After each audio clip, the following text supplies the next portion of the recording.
my husband forced me to kiss his brother. I didn't know his brother had been dead for 4 years.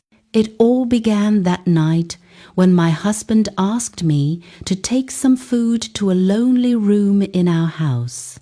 No one has ever been to that room ever since we got married, and he had told me his younger brother was the last person who stayed there. Whenever I asked about his brother, he would fake a smile and give excuses. "Are you sure you're not interested in my younger brother?" He would always tease, but that wasn't what scared me. What truly frightened me was that each time I dropped food in that room, by the next day, the plate would be empty. At first, I thought maybe my husband was the one eating the food. So, one night, I locked our bedroom door and hid the key to make sure he wouldn't leave while I slept. The next morning, I woke up to find him still sleeping. The key was right where I kept it. That meant he didn't leave the room. Yet, when I went to check the food, it was gone again, only the plate was left. Confused, I decided to look around the room more carefully. That's when I noticed a small door in the corner. I took a few steps toward it, but before I could reach it, I heard my husband's voice behind me. "Hey, what are you looking for? Babe, just do what I asked you to do," he said firmly. I quietly walked out, but instead of following me, he shut the door and stayed inside. Something told me to eavesdrop.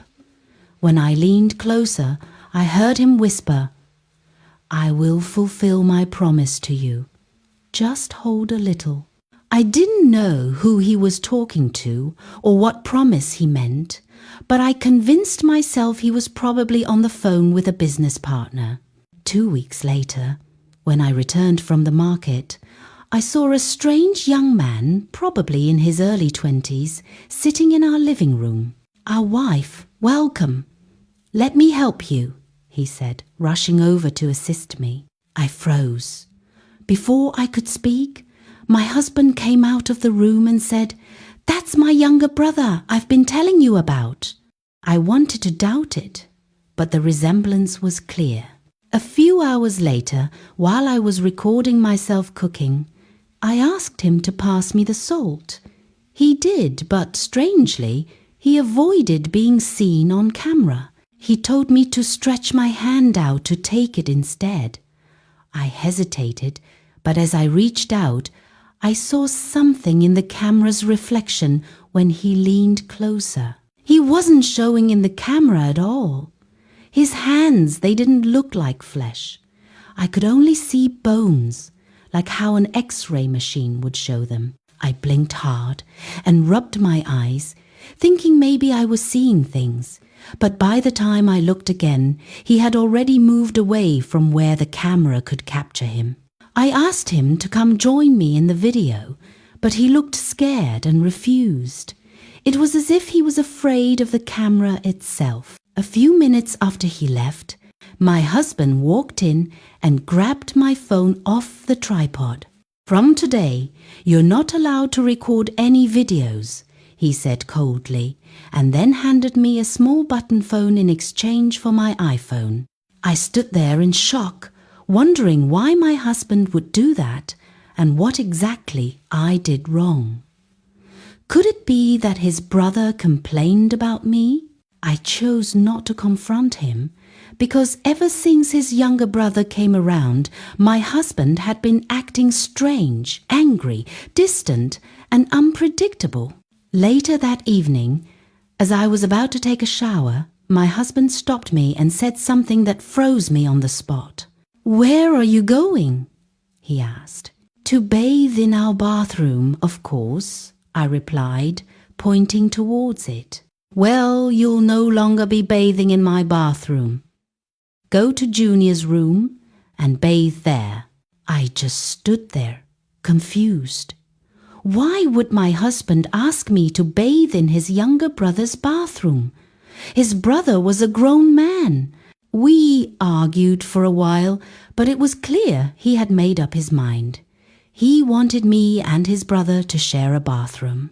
When I got to the younger brother's room, he was standing still, facing that same small door my husband had warned me not to open the other day.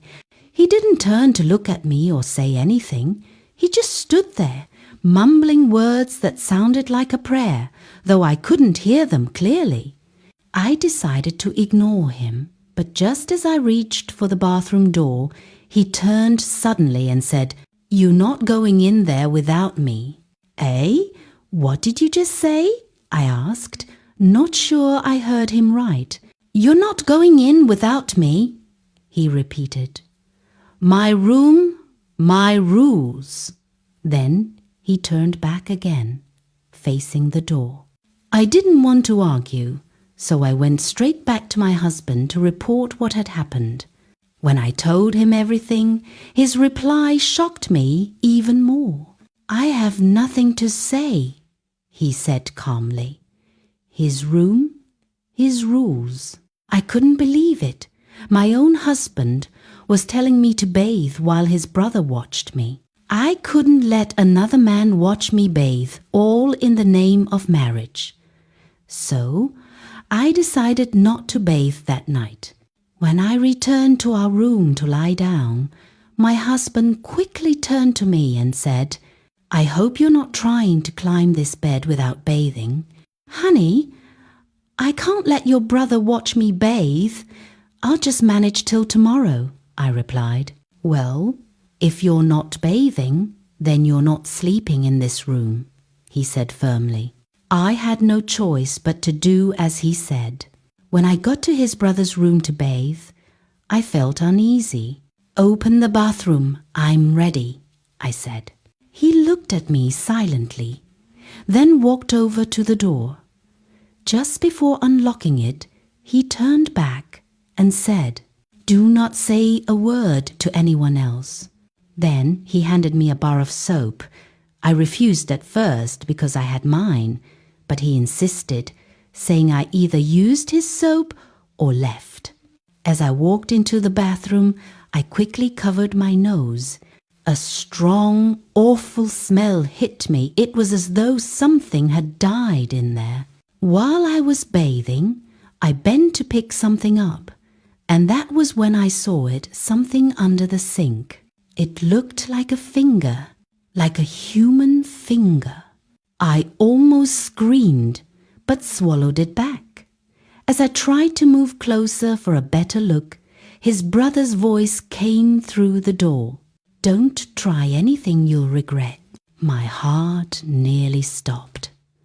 I froze, then quietly finished bathing and went back to our room. When I got there, my husband smiled, hugged me, and we started kissing, but suddenly he stopped. "I can't just go to bed," he muttered, turning away.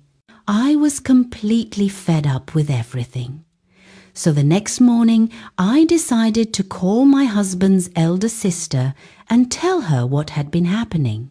What she said made my blood run cold.